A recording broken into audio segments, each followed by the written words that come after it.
Speaker. And I was just talking about regional bus builds and the lack of them. And that is a good lead into this one, because regional communities are once again being left behind. This time as farmers and local producers grapple with growing concerns around fuel and fertiliser shortages and supply uncertainty. Without reliable and reasonable access to cost-efficient fuel and fertiliser, farmers face reduced yields. They face higher operating costs and increasing pressure on already thin margins. This inevitably flows through to families at the checkout with higher grocery prices and greater pressure on household budgets at a time when people are already struggling with mortgages, energy bills and insurance costs. And when local producers are squeezed out or forced to scale back production, communities become increasingly reliant on imported products, government services and funds, and major corporate supply chains, which weakens the resilience of regional economies and hurts the very people who feed this country. Yet once again, there has been little meaningful focus from the Minns Labor government on protecting regional supply chains and supporting agricultural productivity. And this lack of regional focus by the government is evident across every single area of policy and decision making. Let's take a look at the roads and infrastructure. And a prime example on roads and infrastructure is Waterfall Way. It has been closed 6 times in the past year since the March 2025 floods.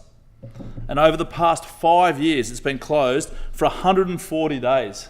That is nearly 30 days a year, disrupting business, tourism, education and emergency services, relying on piecemeal fixes rather than committing to long-term resilience works.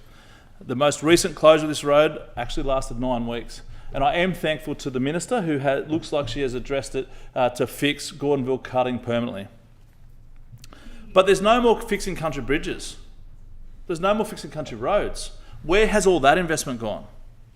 I'll tell you what, there's no focus on regional roads and infrastructure similar to Wrights Road. Now, Wrights Road is in Port Macquarie. It has a $268 million revamp of the hospital coming. It is the only in and out of the hospital, and we have ambulances stranded there because they can't get in. We need that fixed straight away. There's over 20,000 vehicle movements there. Housing. The Vella Urban Growth Area is set to deliver 700 homes. All it needs is a small investment from the government. It's already there. The council has planned for 25 years on this. They've committed funds to it and they need some support. There's no focus on regional housing. We need to really put supply at the top of the chain. I guess there's no focus on regional food producers when we're talking about the recent gun laws. What about when the Labor government tried to ram those new laws in 8 days after the Bondi? They were not in the best interest of regional New South Wales. In reality, there was zero meaningful consultation with those who actually understand the firearms. There's no engagement with regional MPs or regional farmers MPs. There was no discussion with sporting shooters, and there was no input from the Country Mayors Association, the peak body that represents our elected officials in the regions. It was treated as a one-size-fits-all policy. Actually, there was a community rally that I hosted, and I thought I was going to get maybe 300 people. I organised for some locals to cook up some venison snags that they'd previously shot and butchered, and all of a sudden we had 800 people turned up. Lucky they were home killed, and we got them and we had them sorted, so we had enough food for them. But it just showed that it wasn't really political propaganda. It was a multitude of parties that represented regions, and all the people turned up to say that they need transparency. They need our regional gun owners to be respected. We are law-abiding citizens, and we are not the cause of the gangland violence in Sydney. The Great Kyalla National Park, you reckon that's a regional strategy? I'd say that's come from the city towers, the ivory towers, the concrete and steel jungle. It's a policy that's been rammed through by the Greens and Labor left, and it affects hundreds of jobs, up to thousands of jobs. 5,700 people are employed in the timber industry on the Mid-North Coast.